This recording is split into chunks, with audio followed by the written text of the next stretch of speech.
Goeiemôre. Ek hoop en ek vertrou, dit gaan met julle goed. Galasiërs 1 vanaf vers 6 sê 'n gevaarlike ding. Paulus is aan die woord. Hy sê, ek verwonder my dat julle so gou afvallig geword het van hom wat julle deur die genade van Jesus Christus geroep het, na 'n ander evangelie toe, terwyl daar geen ander evangelie is nie. Paulus skryf hierdie woorde met groot bekommernis.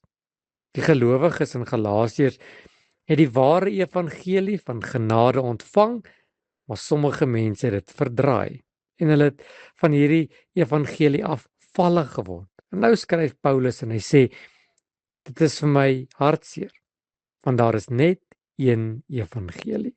Paulus maak dit duidelik, daar is net een weg, een waarheid, een lewe.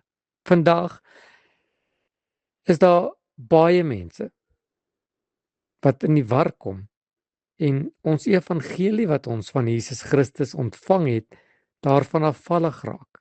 Sommige sê geluk, geld, sukses is die antwoord en ander leer dat ons self ons verlossing kan doen en self kan verdien. Maar die woord van God bly onveranderd. Jesus is alleen die enigste evangelie. Hierdie gedeelte roep ons om vas te staan in dit wat ons geleer het, vas te staan in die waarheid van God se woord en nie mislei te word deur enige ander leerling behalwe dit wat Christus ons geleer het nie.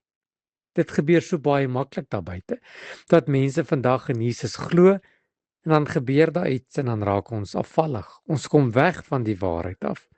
Miskien moet ek en jy vanmôre vir onsself afvra, is my vertroue alleen in Jesus Christus?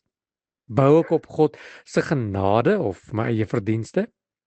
Toets ek wat ek hoor daar buite op grond van God se woord? Want ek het vanmôre gekom met 'n eenvoudige boodskap. Net soos wat Paulus sê, dit verwonder my net. Dit maak my hart seer. Is daar baie mense wat so vinnig die evangelie een kant toe kan skuif as dinge wat nie reg uitwerk na hulle kant toe kom nie. Vanmôre is die boodskap eenvoudig. Daar is net een evangelie. Die evangelie van ons Here Jesus Christus. En mag jy vandag in alles wat jy doen, en alles wat na jou kant toe kom, vashou in hierdie evangelie. Dit beoefen en alles wat jy doen, Jesus in jou lewe verheerlik. Here, dankie vir die ware evangelie van genade.